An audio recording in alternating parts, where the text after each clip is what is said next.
जय श्री श्याम। एक सुखी संयुक्त परिवार जहां हर रोज बाबा श्याम की पूजा अर्चना होती थी। हर एकादशी को खाटू जाकर वे बाबा श्याम के दर्शन करते थे। एक बार उनके परिवार में संकट आई। उनका व्यापार घाटे में जाने के कारण कर्ज में डूब गया। एक सूदखोर ने उन्हें बड़ी रकम सूद पर दी थी और उसकी नज़र हमेशा से उनकी हवेली पर थी और उसे मौका मिल गया। वह कर्ज को लौटाने के लिए दबाव डालने लगा, धमकियां देने लगा। दादाजी ने भारी मन से फैसला लिया कि उन्हें हवेली का वह हिस्सा बेचना पड़ेगा जिसमें पुरानी पुस्तकालय बनी हुई है। सभी टूट गए। परिवार का सबसे छोटा बच्चा दादाजी को इस तरह टूटा हुआ परेशान देखकर बहुत दुखी हुआ। एक रात्रि जब सभी सो रहे थे तो बाबा श्याम का नाम लेकर वह बच्चा पुस्तकालय में गया। वहां उसे पुराने कवर वाले पुस्तक में त्रिपाठी वंशावली मिली और एक नक्शा मिला। वह नक्शा उनकी हवेली से मिलता जुलता था। सुबह में बच्चे ने वह पुस्तक पूरे परिवार को दिखाया। सभी इस गंभीर समय में बच्चे की बात को खेल और मजाक समझकर डांट दिए। दादाजी के चेहरे में हल्की सी चमक आ गई। उन्हें अपने परदादा की बातें याद आने लगी। वे हमेशा एक रहस्य की बात करते थे जो उन्हें उस समय में कभी समझ में नहीं आई।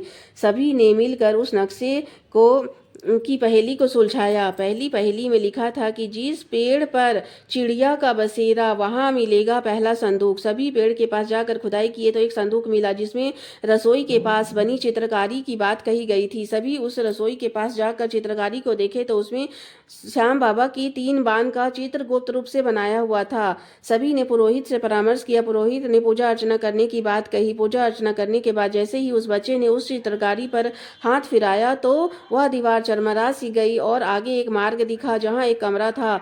सभी वहां गए। वहां ताला लगा हुआ था। बच्चे ने उस ताले को स्पर्श किया तो ताला खुल गया और उसके अंदर एक संदूक था। संदूक में कोई सोना चांदी नहीं रखा हुआ था। एक जमीन का कागजात था और कुछ पत्र रखे हुए थे। उस पत्र में लिखा था कि परिवार जब भी संकट में आएगा तो उसे इस संकट से उबारने के लिए इस कागजात को रखा गया है। उस कागजात में एक जमीन का नक्शा था जो कि जमीन अब बहुत ही कीमती हो चुका था। सभी अपने पूर्वजों और बाबा श्याम की प्रशंसा करने लगे। बाबा श्याम पर भरोसा रखने वाले कभी मुसीबत में नहीं घिरते।